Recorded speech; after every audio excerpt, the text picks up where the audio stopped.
God. Aging is not just a number. It's an attitude. Yes, it is. I'm 72 years old.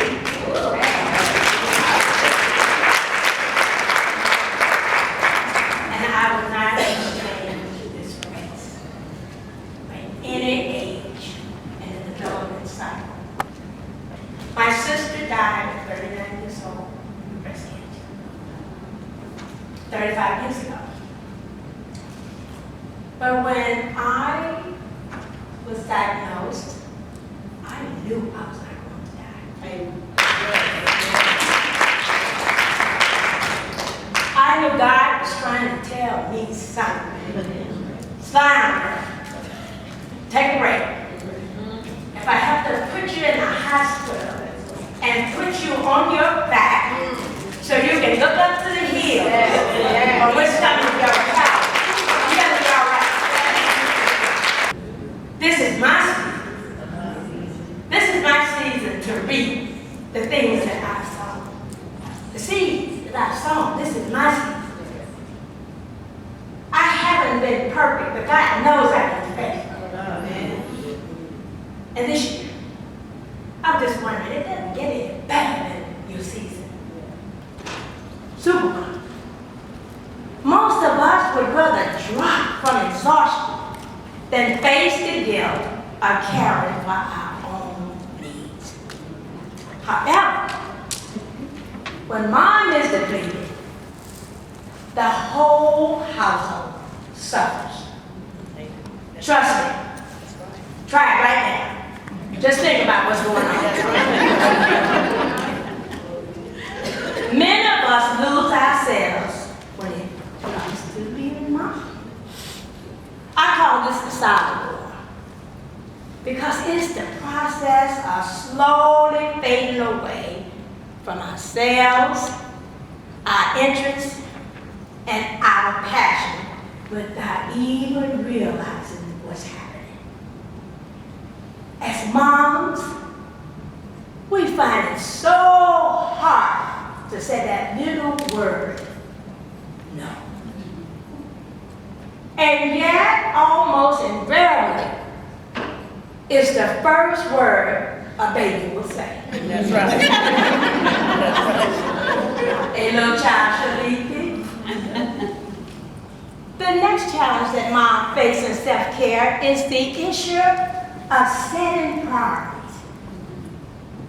Even when we understand the importance of self-care, we are wondering, how do we fit into an already over-programmed schedule?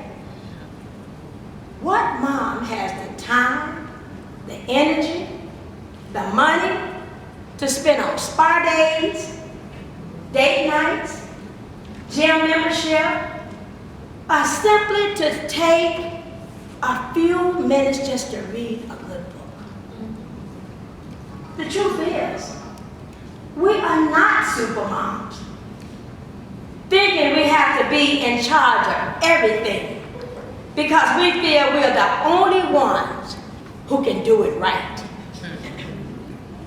This way of thinking overloads us with the work and does not allow for any of the responsibilities to be shared by others. Sometimes people will tell you, I would have done that if you had asked me. Or what can I do to help you? Oh no, I got it. Let them do it. No, they cannot do it the way you do it. That's right. But it's all right. That's not the worst thing that can happen. We want to make ourselves the worst kind of mark. Doing it all, but it's easier. It's easier for me to do it than to teach you how to do it. No, let that little girl do it. She doesn't make the bed the way I make the bed. That's okay. She sleeps in it. It's her bed. No, you're not going to close the door. That's what my daughter used to tell me. Mommy, just close the door. No. You don't keep the door. The door is there. And the room's have to be closed. complete. And all you have to tell your children is leave the house the way you found it. You're not doing me a favor. My house is already clean. I'm as clean as you got me. That's right. You don't have to help me. That's right. Just leave it the way you found it. Mom. That's right. Self-care is not a luxury. It's a must. It's essential.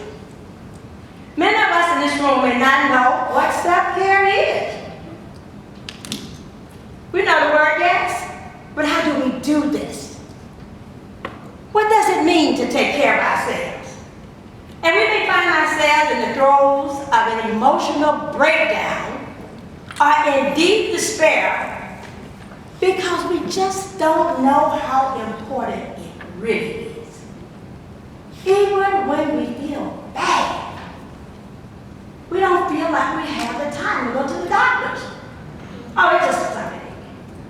Oh, I just have a pain in my chest. Oh, let me just take some milk and magnesia. Let me take this. Moms, take care of moms. Look pretty on purpose. So when somebody said, oh, you look so nice today, don't be shocked. You did it intentional. You did it on purpose. Oh, this thing. Oh, child, I just got that balance. You know what they had that said? Nobody asked you all that. We talk too much. Yes. Yes, We tell the whole, girl, you remember that Sherrod last year after Thanksgiving and I went to that.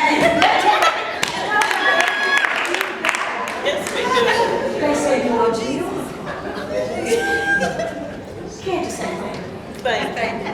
I tried it on somebody this morning. I said, oh, you're so gorgeous. She said, I do.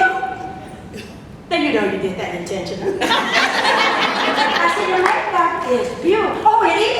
But those, like I said, I was just brushing and I didn't think I didn't ask you all that. And she looked at me like, she don't even know me. Tell me who you are, sweetheart. Oh my God. Teach people how to treat you by the way you treat yourself. Jane, you are the mom in the class.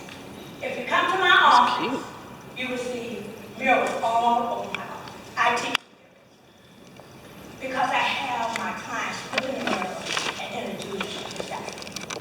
Can they do it? No. They don't know who they are. They have compromised self. They're giving self away. Well, we hope that was inspirational for everyone. Definitely. Thank you, Dr. Mama Irons could go on for days. But she has so much to say. So I know for me, I had some really key takeaways. No is a complete sentence. We struggle with that, but no is a complete sentence. Be okay with no. Sorry, nothing personal, but no. The second takeaway I got from that was be intentional. And that's be intentional in everything you do. Be intentional in raising your children, being intentional in being a woman, being intentional in being a sister, a friend. Be intentional. Nothing is accidental. No matter what you believe, nothing is accidental. Including you were intentional if you get up that morning and run out the house with a hat on. You intentionally did that. Okay? Spiritual things. You have to cleanse. And if you don't, you get all that excess buildup. And it permeates your life and manifests itself in other ways. The other thing was, there was a song that helped me when I was going through a severe depression, which was The Secret of Life. It's a song written a long time ago. And it said the secret of life is learning to enjoy the passage of time.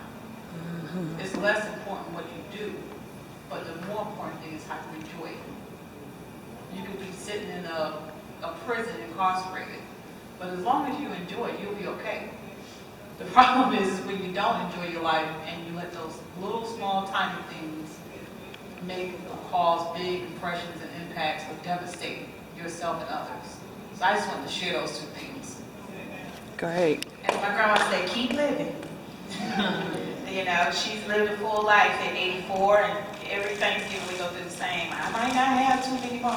Grandma, you're going to outlive the rest of us. So, keep living. So, we are going to, any other questions, but we got to catch up on time. I just have one comment that I want to make.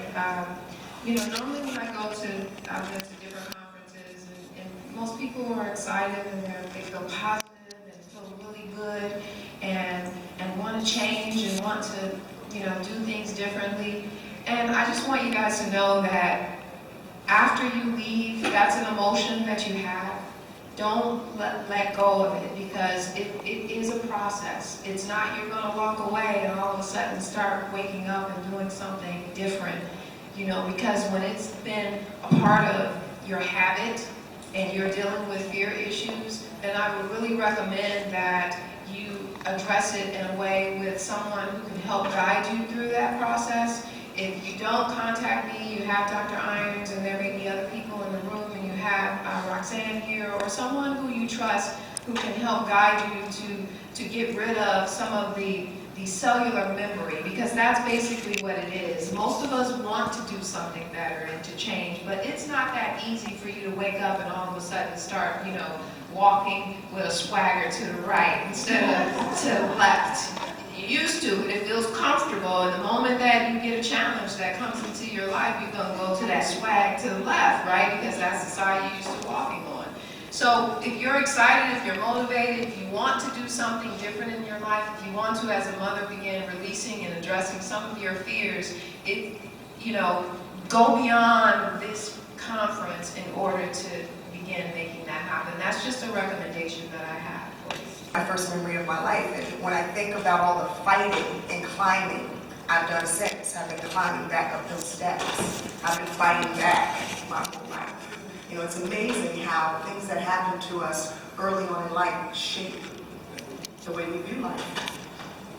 So knowing that that was my beginning, and my mother is my hero, she worked up the courage to leave my father, you know, pack up whatever she could carry in her little silver shopping cart with my sister, who was, at the time, she was 1.5, laid her on top of the shopping cart, had me on her back, and just left. We lived in a shelter. I remember it very vividly early in my life. She had very little support, very little education. We came from West Oak Lane, Philadelphia, lived right on a hood, if anyone here is from Philadelphia, but we were on Widener Place, and it was a 1-bedroom apartment when she finally got an apartment, Section 8. We lived on welfare, no shame in that. She did what she could do, what she had to do to keep her girls safe. I remember my mother's sacrifices, and I just love her. So me graduating high school without a baby, where I come from, I beat the odds. To have gone to college and graduated, I was the pride and joy of the family. I was the first. To have a career in broadcasting on the radio and on television when I was a stutterer as a child, I was an anomaly from my neighborhood. By the age of 34, then, I was #1 in my time slot on the radio in New York City, the #1 media market in the world. I had finally met and married Mr. Right after kissing so many frogs. Y'all just don't know. So many frogs. Y'all just don't know about that story. It's okay. At 34, I owned not my house, but I owned several properties. I mean, I was rolling. I was living the dream. I was living the life. And then I remember going to the doctor because I wasn't feeling well. I'd been coming on my cycle, so there was no way I was pregnant, but he had given me the news that I was indeed pregnant. And he came in with this huge smile. Guess what? You are pregnant. And I wasn't smiling back. I was afraid. I was devastated. I went blank.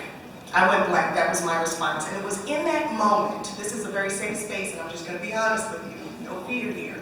It was in that moment I felt myself start to disappear. The news really knocked me off of my axis. My universe just shifted. I was happy when my daughter came into this world, that she was whole and that she was healthy, but I just couldn't shake this dark cloud that was changing me dramatically. And I later learned that the clinical word for it was postpartum depression. Doctors, yes, are shaking their heads. So you knew that from the beginning. I didn't know that, and I had gone through it for 2 years, this dark cloud, where everyone else thought she's got it made, but inside I was just disappearing. So I didn't know I was going through it until I was coming out of it, because postpartum depression comes in many different forms and many different levels of severity. And my experience was probably a 3 or 4 on the postpartum depression Richter scale, but it was very real for me. I didn't need medication, I needed some perspective. I needed lots of prayer, I needed sleep, I needed to be surrounded by love, and I needed to recognize my truth again.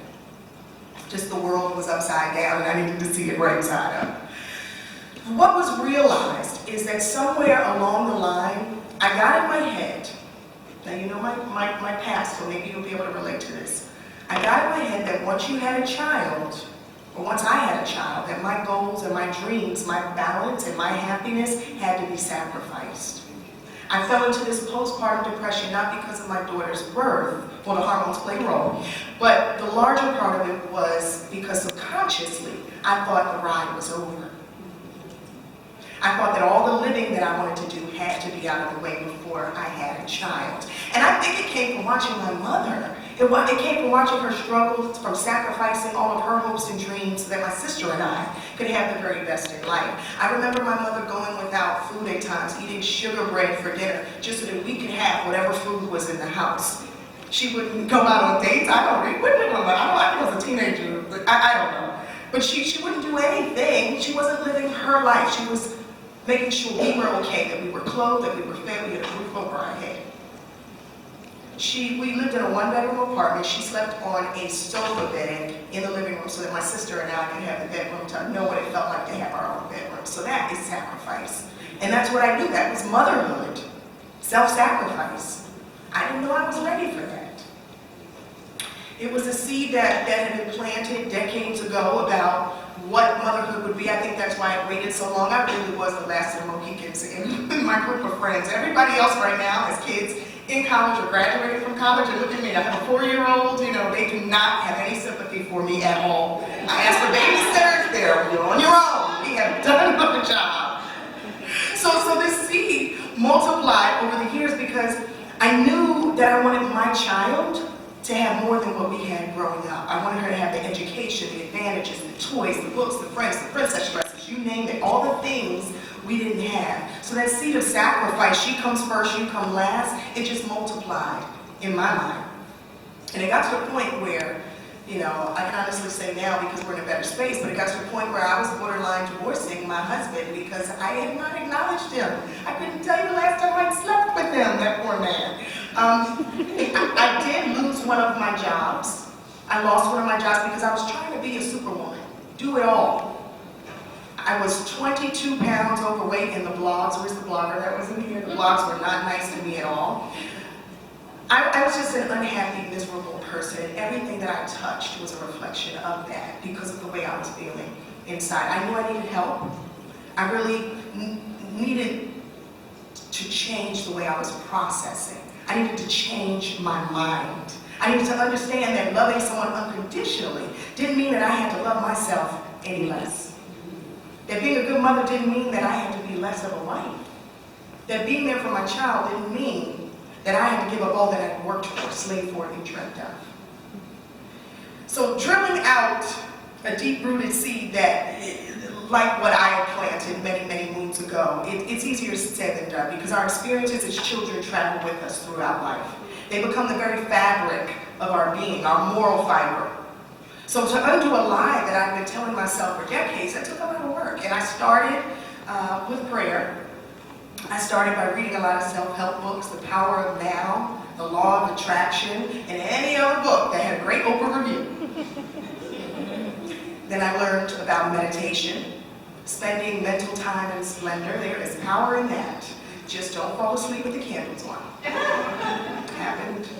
I also started a habit of positive visualization, visualizing myself in pleasant situations where I was experiencing real joy. I couldn't tell you the last time I experienced joy from the inside out, but I was visualizing. A lot of us don't even know what makes us happy anymore. We want happiness, but what makes you happy?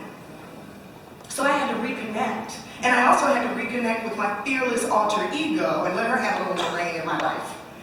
So then I got busy purging. Someone said that earlier, writing down all the self-defeating lies that I've been telling myself over the course of my life. Think about how many self-defeating lies you tell yourself on a daily basis. I dare somebody just to shout it out. What is a lie you have told yourself today? Maybe you've caught yourself in it. You told yourself that you're not good enough.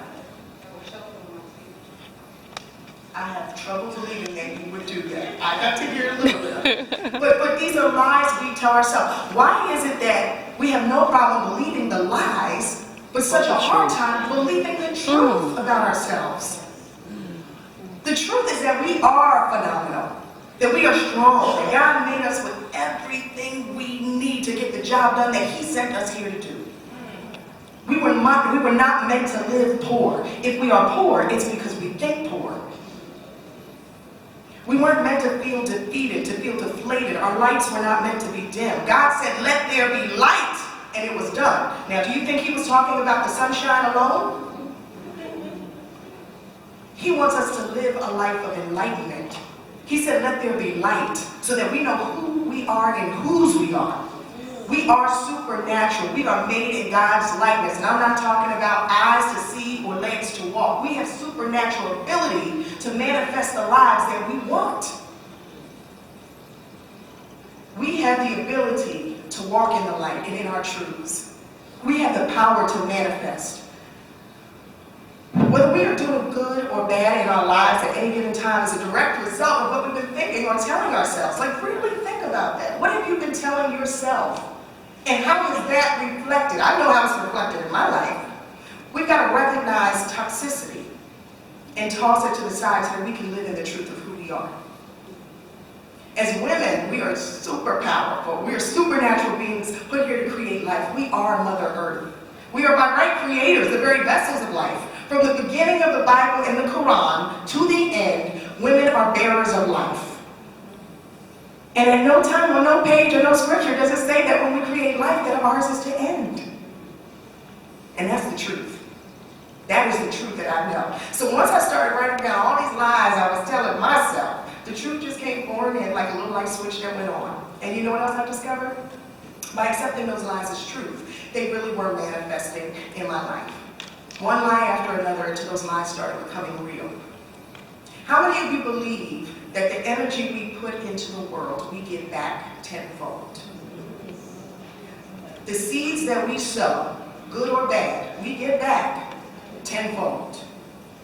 So if you think the worst of a situation more than not, that belief causes you to react in such a way that draws a vibration to you. Energy is transferable. We heard that earlier today. The very thing that you fear is the very thing that you experience. We really do have the power inside to be the co-creators of any life that we want. We can speak a life of destitution and sadness over ourselves, or we can speak a life of abundance and favor. Choose the latter. Speak life. Let's start telling a better feeling, a better story about ourselves and things that are important to us. Don't write your story like it's a factual documentary weighing all woes and cons, but instead uplifting. What is it that you want? What are you calling? What are you claiming to your life? Own it. It is by the God power of the universe that we are attracting it vibrationally. There's so many people in this world. As a matter of fact, there's some people in this room who have settled. Maybe your light is dimmed a little bit and you know who you are. Whether you settle for less than you deserve in a relationship or in a career that is suffocating you, or a boss you want to choke out. Some of us know we're not happy and we're thinking about it right now. But the sadder thing on those of us who settle for less than we deserve our life, we don't even realize it. We don't even realize it. Snap out of it. That's not your truth. It's the lie that you've accepted, therefore it's become reality. Let's start telling the truth of who we are. You are destined to be great. You are not okay with mediocrity. You know what you want. So tell your truth. If we say, here's another line. If we say, it's good enough, I'm happy, I'm content with where I am. Good enough is not great. You want a great life. You want a fantastic life. I know I do. I want the very best that this life has to offer. We can say, let there be light in our own lives. It's now or never. So we got to decide, what are we waiting for? There's somebody in here that has been emotionally or physically abused. Somebody that's in a relationship. I'm sure there is. You look at the statistics and you know 2 out of 10 women. Maybe you're afraid of leaving because he's convinced you that you're not lovable, that no one else in the world is going to want you. It wasn't you. Maybe he didn't feel he deserved love, but you do. Claim your life. Claim your truth. We are the co-creators of our own destiny. Okay, so the conference is over, and when I tell you this has truly been a blessing in my life this morning, God allowed me to be in the right place at the right time to receive this message. I thank God for allowing me to be here, as well as to share this with you. As women, we need to be uplifted to know that what we're doing for our family, for other people, that we are appreciated. And when I tell you I got that this morning, I really received that. And I wanted to come on here to share this with other moms. If you have to listen to this or see this video every day to get inspired, to be uplifted, then so be it. Do that for yourself because you deserve it. You are highly appreciated, and I thank God for all moms and moms to be. So I hope you have enjoyed the time we've shared together. Until next time, be